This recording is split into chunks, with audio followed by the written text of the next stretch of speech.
Kilala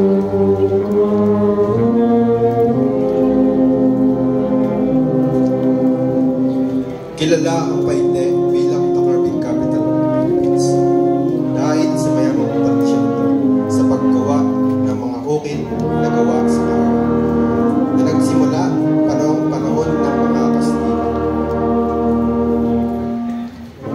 Ang mga ukit sa Paite ay bihasa sa paggawa ng mga detalyadong eskultura, mga relihiyosong imahen, muebles at mga pandekorasyong gamit. Ang mga produkto ng Paite ay kilala at binibenta hindi lamang sa loob ng bansa, kundi pati na rin sa ibayong dagat.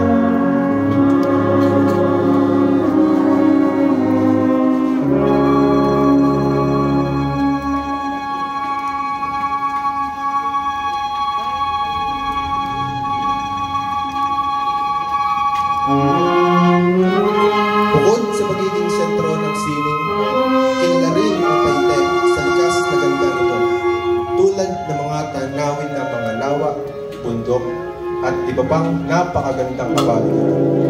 Makikita rin sa bayan ang mga saysayang puro, tulad ng Simbahang Paite o Parokya ni Santiago Apostol, na nagsisilbing sentro ng pananampalataya ng mga Baguio.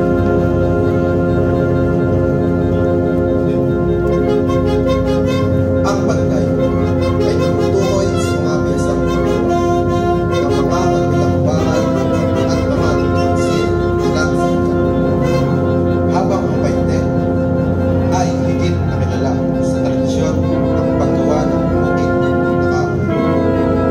Mayroon din itong mayamang kasaysayan sa larangan ng paggawa ng mga kagamitan tulad ng mga kasangkapan, armas, at pandekorasyong bagay.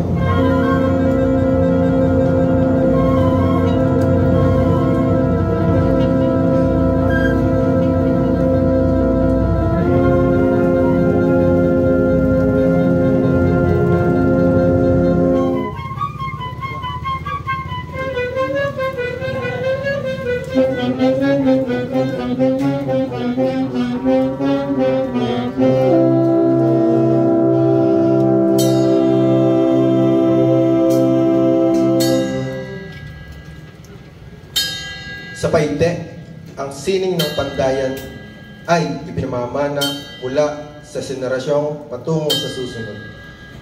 Ang mga Panday ng Paite ay itinuturing na mataas ang paggalang dahil sa kanilang kakayahan na maglilok at maghubog ng metal na may mataas na kalidad at detalyadong disenyo.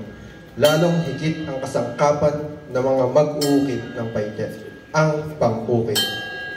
Halina't pakinggan ang natatanging tugtuging hatid ng Banda 69, alay namin sa pagdiriwang ng kapanganakan ni Gat Jose Rizal, ang Panday.